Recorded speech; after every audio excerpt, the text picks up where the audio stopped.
Next election మూమెంట్లో ఏదైనా యాక్టివ్గా పార్టిసిపేట్ చేసే అవకాశం ఉందా టీడీపీ నుండి? ఇంకా ఏమనుకోలేదు వాటి గురించి. ఇంకా నేను విన్న దాని ప్రకారం అద్దంకి దగ్గర ఎక్కడో మిమ్మల్ని పోటీ చేయమని అడగటం ఆ టైంలో. పోటీ చేయమని అడిగారు, I deferred with that opinion. ఎందుకని సార్, మీకు వేరే ఆలోచన ఏదైనా ఉందా? వేరే ఆలోచన ఉంటుంది. మనం ఉన్న ప్రదేశం వెదవాడ గుంటూరు అయితే ఏదైనా చేయగలం, కానీ ఓకే.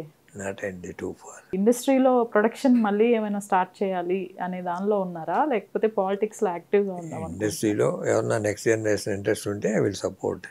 ఓకే. నేను డైరెక్ట్గా ఇండస్ట్రీలో చేసేది ఏమీ లేదు. మా ఫ్యామిలీలో కృష్ణ గారి పిల్లలు అందరూ ఉన్నారు, అందరూ ఇండస్ట్రీలోనే ఉన్నారు. హనుమంతరావు మా బ్రదర్ వాళ్ళ పిల్లలు ఇండస్ట్రీలోనే ఉన్నారు. They are active in Hindi. మనం ఏం చేయాలి అనేది ఎవరన్నా ఇంట్రెస్ట్ ఉండి చేసుకుందాం అనుకుంటే I will support them. Okay. అందుకని నేను డైరెక్ట్గా చేసేది ఉండదు. నేను ఇందాక చెప్పాను కదా, మేము చేసే టైంలో రైట్ ఫ్రమ్ బిగినింగ్ నుంచి ప్రమోషన్ దాకా సొంతంగా చూసుకునేట్టయితేనే చేయగలను, లేకపోతే ఓకే. లేదా మీరు అన్నట్టు ప్యాన్ ఇండియా అంటారు, ప్యాన్ వరల్డ్ ఫిల్మ్ అయినా ఉంటే చేస్తాను. ఓకే. ఇప్పుడు ఎటు అమెరికా వెళ్తున్నాను. I'm having 2-3 meetings with the American companies. Okay. మాట్లాడేది, if they want any pan world content I will try to make it. ఒకే సంవత్సరంలో వరుసగా మరణాలు. ఆ టైంలో కుటుంబానికి మీరు ఎంత అండగా ఉన్నారు? నాకు బాగా చాలా అనుబంధం ఉన్న ముగ్గురు వ్యక్తులు ఒకే సంవత్సరంలో, రమేష్ బాబు, ఇందిర వదిన గారు, కృష్ణ గారు. చాలా డిప్రెషన్లోకి వెళ్ళిపోయి ఇప్పుడే బయటకు వస్తున్నాను. కృష్ణ గారి లైఫ్ మొత్తంలో బాగా బాధపడిన సందర్భం? ఎంత ఉన్నా ధైర్యంగా ఉంటారు ఆయన. అవును, చాలా బోల్డ్గా ఉంటారు. బాధని లోపలే ఉంచుకుంటారు తప్ప బయటికి. అసలు మీరు ఎప్పుడు చూడలేదా ఆయన బాగా బాధపడ్డది ఎప్పుడు? మా బ్రదర్ హనుమంతరావు పోయినప్పుడు. అంతేగాని మామూలుగా ఫిలిం సక్సెస్లు, ఫెయిల్యూర్లు వీటి గురించి ఓకే అయిపోయింది రా అంటాడు అంతే. అప్స్ అండ్ డౌన్స్ చాలా చూశారు లైఫ్లో ఆయన, సినిమా ఇండస్ట్రీలో.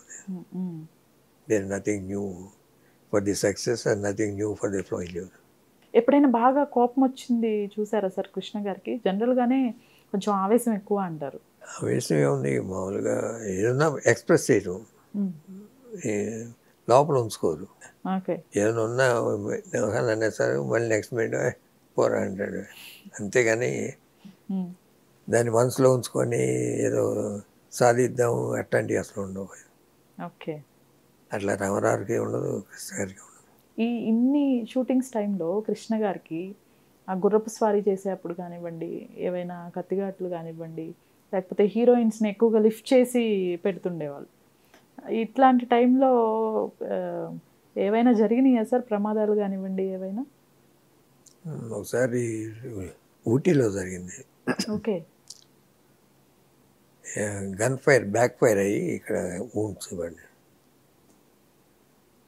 కేఎస్ఆర్ దాస్ షూటింగ్లో సిరిపురం చిన్నోడో ఏదో ఉండేది. ఓకే. శ్రీకాంత్ రాత పిక్చర్. ఊటీలో ఉంటే అక్కడే ట్రీట్మెంట్ అంటే వద్దని కోయంబత్తూరు తీసుకొచ్చి మెడ్రాస్ తీసుకొచ్చాం ఎయిర్ లిఫ్ట్ చేసి. ఎలా జరిగింది సార్ అసలు అది ఇన్సిడెంట్? అంటే షూటింగ్లో ఫ్రంట్కి వెళ్ళాలి కదా, బాంబ్ బ్యాక్ ఫైర్ అయింది.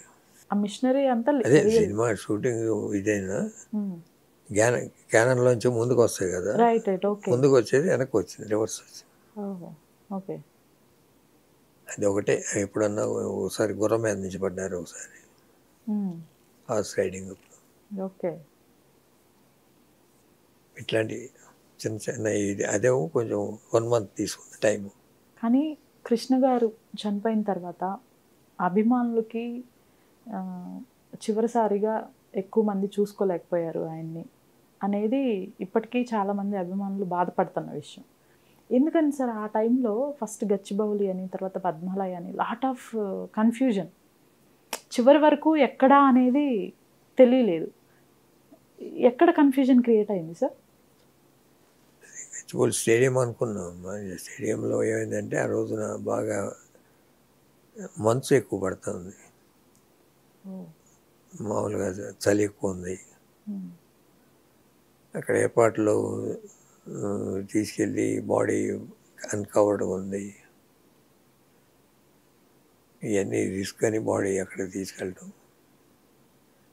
ఫైనల్ రైడ్స్ ఆయనకి ఇష్టమైన ప్లేసు స్టూడియో పద్మాలయ. అందుకని ఇక్కడికి తీసుకొచ్చి ఫైనల్ రైడ్స్ అని ఇక్కడ చేసి ఇక్కడ తీసుకెళ్ళాము. అన్ని ఏర్పాట్లు చేసాము. న్యాచురల్గా బాగా ఇది ఉంది ఆ రోజున. స్నో ఇది చలిగా మంచుగా నైట్ అలా అక్కడ బాడీ ఉంచడం ఇట్ ఈస్ నాట్ అడ్వైజబుల్ అని డాక్టర్స్ చెప్పటం. అందువల్ల షిఫ్ట్ చేసి ఇక్కడ అక్కడ తీసుకెళ్ళినా మళ్ళీ ఫైనల్ రైడ్స్కి ఇక్కడ తీసుకురావాలి. అటు ఇటు బాడీని తిప్పడం కరెక్ట్ కాదు. జనరల్గా క్రిమేషన్ కూడా పద్మాలయ స్టూడియోస్లో చేస్తారు అనేది ఒకటి ఎక్స్పెక్ట్ చేశారు అభిమానులు, కానీ మహాప్రస్థానంలో చేశారు. అందరూ కలిసి తీసుకున్న మహాప్రస్థానంలో చేసి మెమోరియల్ అక్కడ కడుతున్నాం. మహేశ్వరం మా స్టూడియో ఉంది కదా. ఆ టైంలో కృష్ణ గారు చనిపోయిన రోజు 9కే క్లోజ్ చేసేసారు, చూడనివ్వకుండా కృష్ణ గారిని. నైట్ ఇంకా ముందే అంటే పోలీసు డిపార్ట్మెంట్ వాళ్ళ డెసిషన్ వచ్చింది, అంటే వాళ్ళ సైడ్ నుంచి అలౌడ్ లేదు నైట్ టైం. పోలీసు కృష్ణ గారు చనిపోయాక లాట్ ఆఫ్ డిస్కషన్స్ బయటకు వచ్చాయి, ప్రాపర్టీస్ అని కానివ్వండి. అప్పటికే అన్నీ సెటిల్ చేసేసారా సార్ పిల్లలకి? డిస్ప్యూట్స్ ఏం లేవే. ఓన్లీ విజయ నిర్మల గారి సంబంధించి అసలు మీరు ఎప్పుడు ఎంటర్ అవ్వలేదు. యాక్చువల్గా ఒక డీసెంట్ డిసిప్లినరీగా కృష్ణ గారి ఫ్యామిలీని చెప్పుకుంటారు మీరు కానివ్వండి, కంప్లీట్ ఫ్యామిలీని.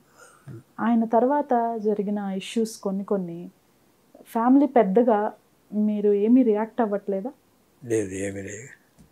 అటు సైడ్ అసలు మీరు ఇన్వాల్వ్ అవ్వరా? ఏది నరేష్ గారి వ్యవహారంగా? నేను రమ్య నరేష్ గారు లాస్ట్ టైంలో కృష్ణ గారిని అలా వదిలేశారని వీడియోస్ చూపించారు మీడియా ముందుకు వచ్చి. చూసారా సార్ ఆ వీడియోస్? చూసారా? కృష్ణ గారిని అనాథలాగా వదిలేశారు ఇంట్లోనే, ఎవ్వరూ లేరు. ఎవరెందుకు లేరు? మా అబ్బాయి ఉన్నాడు. ఓకే, అక్కడే హోల్ నైట్. మా మేనల్లుడు ఉన్నాడు. అంటే మహేష్ బాబు లేకపోతే ఎవరు లేనట్టే. ఆవిడ మహేష్ బాబు గారిని అనలేదు, నరేష్ గారు ఇలా ఒంటరిగా వదిలేసి వెళ్ళిపోయారు అనేది. నరేష్ ఎవరు? మా అబ్బాయి ఉన్నాడు, మా మేనల్లుడు ఉన్నాడు అక్కడే. అంటే అభిమానులకు కూడా చాలా ఇబ్బందిగా అనిపించింది ఆ కృష్ణ గారిని లాస్ట్ మినిట్లో ఫ్యామిలీ అనేవాళ్ళు ఎవరూ లేరు ఆ నైట్ టైం. ఆ ఇష్యూస్లో నరేష్ వాళ్ళ ఇష్యూస్ నేను మాట్లాడను, నేను చూడను కూడా చూడలేం. మీరు చెప్పింది నేను ఇంటరాక్ట్ అయినంత మా ఫ్యాన్స్ని ఎవరు ఇంటరాక్ట్ అవ్వరు నాకు తెలిసి.